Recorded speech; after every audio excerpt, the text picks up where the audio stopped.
Heart to Heart Catholic Media Ministry presents Ornaments of Grace, stories for Advent and Christmas.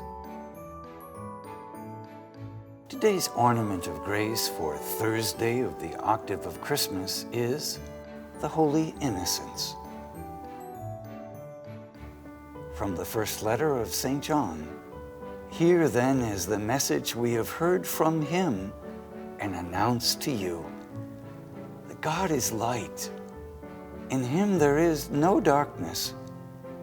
If we say we have fellowship with him while continuing to walk in darkness, we are liars and do not act in truth.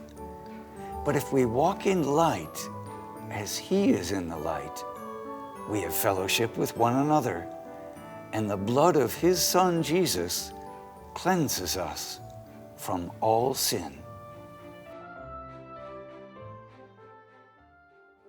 Today's first reading, like that of yesterday, is from John's first letter. Today he does not mince words. He tells Christians to quit pretending that they are good and holy if they continue doing sinful deeds. Of course, everyone sins, and that's why Jesus came to save us. But hypocrisy runs rampant in our country and our world, dividing people and causing little children the greatest harm. We cannot say that we are for life if we fail to act in life-giving ways. Today is the Feast of the Holy Innocents, a day when we remember those boy babies under the age of 2 who were slaughtered in and around Bethlehem by order of King Herod. Herod, thinking Jesus could be the Messiah, wanted to eliminate him for fear he would someday usurp his power.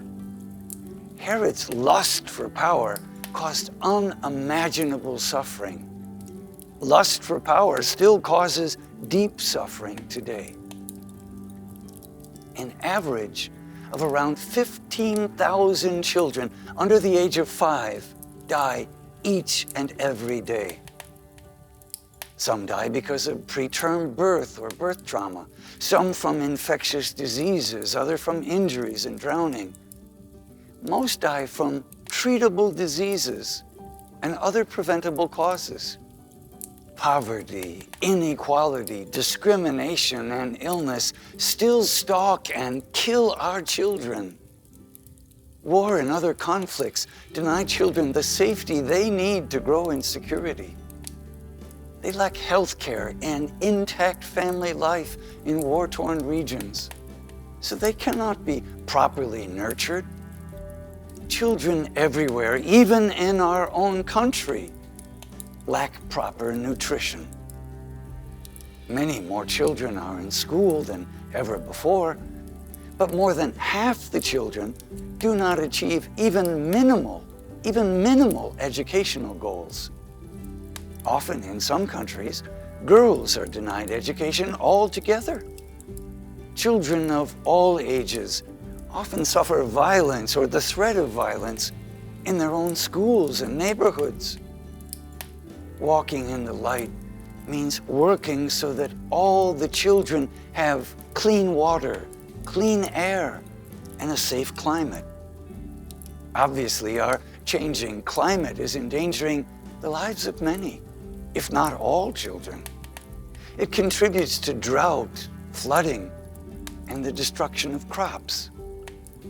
Malnutrition and starvation result. Many children die painful deaths daily. Others have to flee from their homes due to increasing natural disasters driven by climate change. Some die in the process of migration.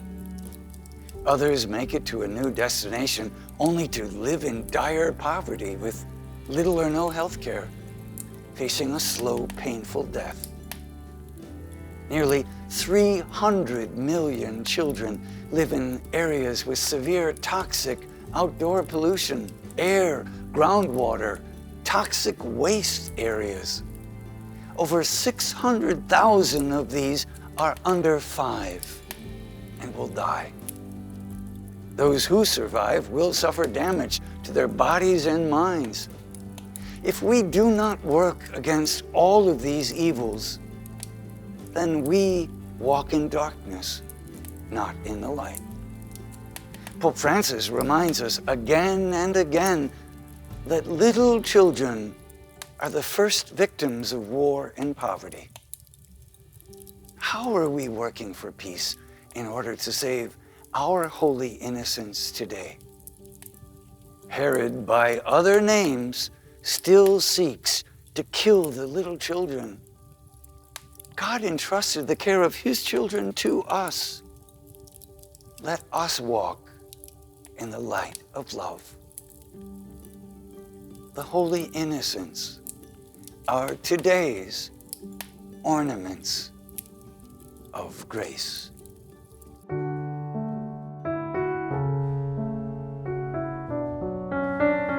Observing the beautiful ornaments. How will we help to stop Herod's forces today? Forces of environmental degradation, war, poverty, hunger, fear, from killing our little